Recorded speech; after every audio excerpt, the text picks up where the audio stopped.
बड़ी खबर दिल्ली से है। भाजपा मुख्यालय पहुंचे यूपी विधानसभा अध्यक्ष सतीश महाना। भाजपा के राष्ट्रीय अध्यक्ष जेपी नड्डा से उन्होंने मुलाकात की है। कानपुर में महाना को लेकर बयानबाजी पर बात हुई है और सांसद देवेंद्र भोले और सत्यदेव पचौरी ने महाना पर सवाल उठा दिए थे और इसी संबंध में दिल्ली में सतीश महाना ने मुलाकात की है भाजपा के राष्ट्रीय अध्यक्ष जेपी नड्डा से। दरअसल कानपुर में महाना को लेकर बयानबाजी पर सांसद देवेंद्र भोले और सत्यदेव पचौरी ने महाना पर सवाल उठा दिए थे और इसी को लेकर उन्होंने मुलाकात की है।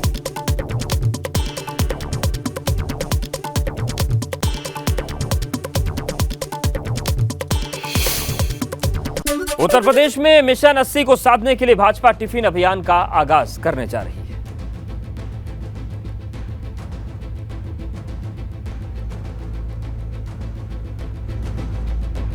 तो टिफिन अभियान का आगाज होगा।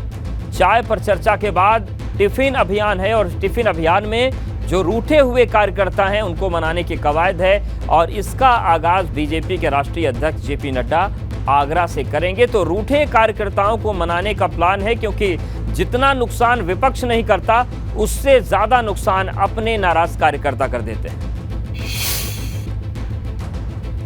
और यूपी की सभी 80 सीटों को जीतने के लिए भाजपा कदम आगे बढ़ा रही है, लेकिन पार्टी के एक सर्वे ने चिंता की लकीरें खींच दी है। दरअसल उत्तर प्रदेश की सभी 80 सीट पर आंतरिक सर्वे करवाया है। इस सर्वे का मकसद पश्चिम से पूर्व, अवध से बुंदेलखंड तक अपनी सियासी जमीन की मजबूती को खंगालना था, लेकिन इस सर्वे की रिपोर्ट भाजपा के मिशन 80 पर संकट के बादल गहरा रही है।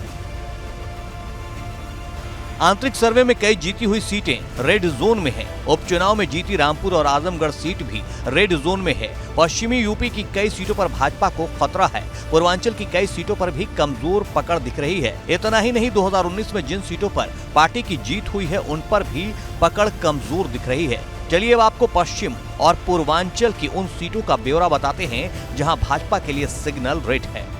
पश्चिम यूपी में आने वाली मुरादाबाद, संभल, रामपुर, नगीना, बिजनौर, बदायूं, फिरोजाबाद, इटावा और मैनपुरी सीटों पर भाजपा कमजोर दिख रही है। वहीं पूर्वांचल की बात करें तो आजमगढ़, घोसी, लालगंज, गाजीपुर, जौनपुर, श्रावस्ती, अंबेडकर नगर सीटें रेड जोन में हैं।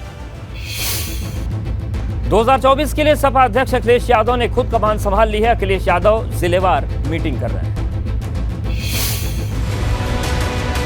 लोकसभा चुनाव के लिए कार्यकर्ताओं में जोश भरा जा रहा है। जिलेवार पदाधिकारियों के साथ अखिलेश यादव मंथन कर रहे हैं। बूथ स्तर पर संगठन को मजबूत करने पर जोर दिया जा रहा है। एक बूथ पर 29 यूथ वाले प्लान पर सपा काम कर रही है। 24 में तैयारियां यहाँ इस हमारे प्रदेश कार्यालय में नहीं बल्कि पूरे हिंदुस्तान के अंदर इसकी तैयारियां हो रही हैं। 9 जून को सीतापुर के नैमिषारण्य के चुनाव अभियान का आगाज होगा। अंबेडकर लोहिया के विचारों के बारे में बताया जाएगा। समाजवादी पार्टी हिंदुत्व का संदेश देने की कोशिश करेगी। शिविर में अखिलेश यादव, शिवपाल समेत वरिष्ठ नेता मौजूद रहेंगे। प्रशिक्षण शिविर में चुनाव जीतने का तरीका सिखाया जाएगा। प्रशिक्षण शिविर में मतदाता सूची सत्यापन के बारे में बताया जाएगा। मतदाताओं को बूथ तक ले जाने और प्रबंधन का मंत्र भी दिया जाएगा। और सबसे ये कहा है कि बूथ स्तर तक संगठन में कहीं भी फेर बदलाव करना हो, सुधार करना हो, उसे मजबूत करने के लिए आप काम करें।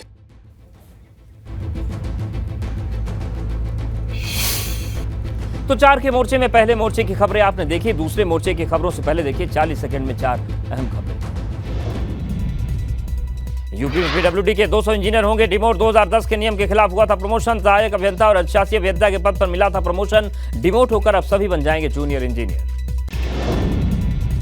मुख्तार के शार्प शूटर अंगद राय और उमेश राय और गोरा राय को इलाहाबाद हाईकोर्ट ने किया दोषमुक्त। बहुचर्चित राजेंद्र राय हत्याकांड में 16 साल से सजा काट रहे थे दोनों। इलाहाबाद हाईकोर्ट ने जिला अदालत की सुनवाई सजा रद्द की। इलाहाबाद हाईकोर्ट ने कहा संदेह पैदा हो जाने के बाद दोषी ठहराना उचित नहीं होगा।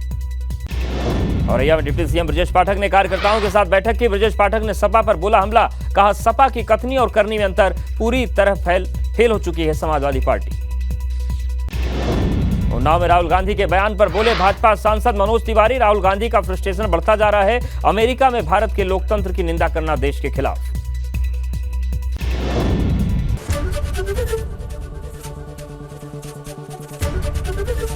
एबीपी गंगा, खबर आपकी, जुबान आपकी।